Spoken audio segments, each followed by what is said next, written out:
Hello all, today we have Rangarajan sir with us, Anthropology optional faculty at Officers IAS Academy. So sir is a 2005 batch IAS officer and has been teaching civil service aspirants for the past 8 years. In this video, we will be discussing the scope of anthropology as an optional subject for civil services mains examination. Hello sir. Hello, Michael. Sir, I would like to know about what is anthropology. The term itself is new to me. What is the meaning of anthropology? What it deals with? And can you briefly explain about the syllabus with respect to anthropology optional subject? Yeah, so welcome everyone to this video. So anthropology, anthropos and logy, which is study of man, study of mankind is anthropology, right? And it's quite an interesting subject in that sense if you have an interest for it. There are, as far as the UPSC is concerned, it is a combination of anthropological theories in paper 1 and about Indian anthropology in paper 2. So paper 1 is broadly divided into two aspects. One is physical anthropology, which will talk about how man evolved, how we evolved from monkeys, right, from the apes, how did the evolution happen physically. Linked to that, the modern genetic related aspects. Genetics has contributed a lot to understanding human evolution and races and differences physically amongst the people. And what is the details about that? So this is the physical anthropology part, the physical evolution of man from apes, primate evolution as we call it, and the genetics and human development and growth, which is the biological anthropology, which is one part.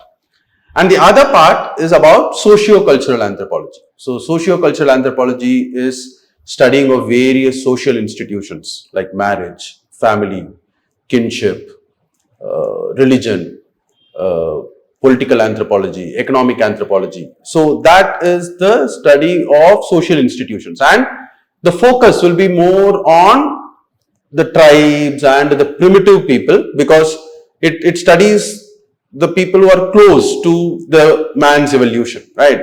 These are topics which, overlap with a subject like sociology, but there the study is more, while the basis is the same, it is more about contemporary issues, whereas this will be about primitive societies, the social institutions. That is paper 1. Paper 2 is Indian anthropology. What are the physical, evolution, Narmada man, Ramapithakas, Sivapithakas, these are all fossilary evidences which have been found in India, right? So the physical anthropology part to some extent, right, including various archaeological excavations and all those things, that is one part. And the second part of paper 2 is socio-cultural anthropology in India, which is again, what is the caste system in India, what are the various traditions of Hindu society, what has been the influence of various religions on Hindu society. And then there is one significant focus on tribes of India and their problems. So this is the broad summary of the syllabus of anthropology. So to complete this syllabus for a fresher, how much time it would roughly take? Sir, I need clarification on two things. One is, as a part of classroom program, how much time it will take for you to complete the entire paper, 2 papers?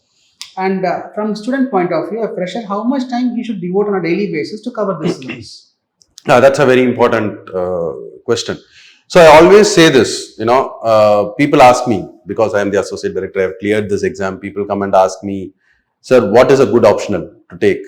I always tell them a good optional is one for which a candidate is well prepared. So there is nothing called a good optional or a bad optional. It depends on how well you are prepared for any optional.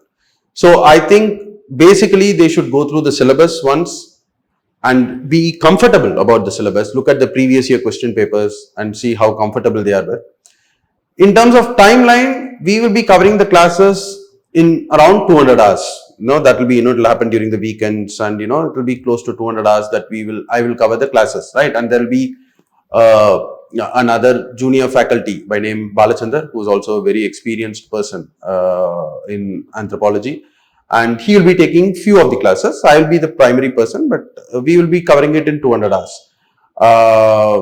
And apart from that, I always say this, that the classes will happen during the weekends. So devote your weekend time for optional. The rest of the 5 days you spend for GS and all that, even from people from outside, not just our academy people who come and join us for the optional program, they can spend their weekend for studying the optional. Class will be for 3 hours, 3.5 hours totally. The rest of the time, let's say 4 to 5 hours Saturday, 4 to 5 hours Sunday. So 10 hours, you revise what has been covered there. So that will ensure that you are then and there covering. Freshers, you asked, there are people like Saravanan who cleared in his first attempt, our anthropology candidate, Lakshmi Prabha who cleared in her first attempt, our anthropology candidate. They used to follow the same pattern.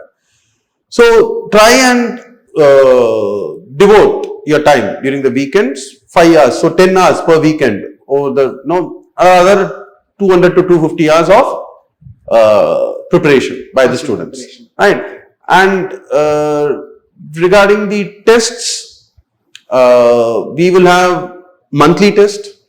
So as I told you, whenever the syllabus, whenever some topic is completed in a class during the weekend, you revise it once that time itself. And then when the tests start, right, you revise it one more time for the purpose of a test. So there will be a monthly test starting from October, which will go on till March, which will cover almost the entire syllabus once. And after that, after the prelims is over, there will be a mains crash course test series where you will have 10 tests. Three sectional tests in paper 1 and paper 2 and two full tests in paper 1 and paper 2. So if you follow this process of revising every weekend what is covered and taking the tests regularly, I think anybody can be well prepared for anthropology. So apart from the class presentations, which we will be obviously sharing, what kind of material support which you will be providing? Apart from any materials provided, is there any required need for buying something from the market for additional references? Yeah, so this is the material that I have prepared for anthropology, right? This is, I always say, one-stop solution, right? It's a 650-page material, and it has been developed every year, right? This year also I'll be adding keywords chapter-wise before it is distributed to the candidates. Now, this material is sufficient because this takes into account all the standard textbooks. There is something called as Ember and Ember, which talks about anthropology, which is a famous international book. For physical anthropology, people refer to books like P. Nath and Rastogi. For socio-cultural anthropology, people refer to a book called Madan and Majumdar. For Indian anthropology, people refer to a book by Hasnain. Right. Apart from that, there are standard IGNO material, EPG Pathshala material, all that, master's material, which is from which questions are also picked by the UPSC. All that has been combined into this material. So, all the features, all the important points of those books have been covered in this material.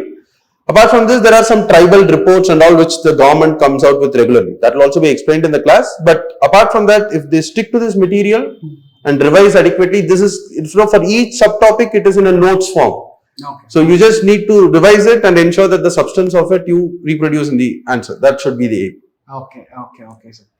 Many students, they, as you mentioned already, that they go through the orientation videos, they go through the syllabus, they go through the PYQs, they get some understanding, they take a decision, they choose any optional. But once after choosing the optional, during the process of preparation, they come across some subject-specific challenges. So, in your experience, what kind of challenges which students face during the anthropology preparation? Yeah, so that's a very valid question, because that's why I say that they should have the interest, right? Primary interest, keen interest. And in fact, I always say this, that anthropology is a static subject. So that is one advantage of the subject, right? So people who are from science background or engineering background who are used to writing template answers, that is something, there are not much of current affairs, static questions are being asked, repeated, so you try and structure your answers from the book and ensure that, it's a template kind of subject. But the challenges which people face after that is that, there is a bit of technicality, in primate evolution, in genetics. Everybody can do it. I am a commerce background guy. If I can do it, people with science background can do it. But there will be, you will have to remember terms in primate evolution, in genetics, right? Paper 2 is, about tribals and caste and, Indian society. Those are areas which people will not, or do not, they always feel. In fact, I started socio-cultural anthropology.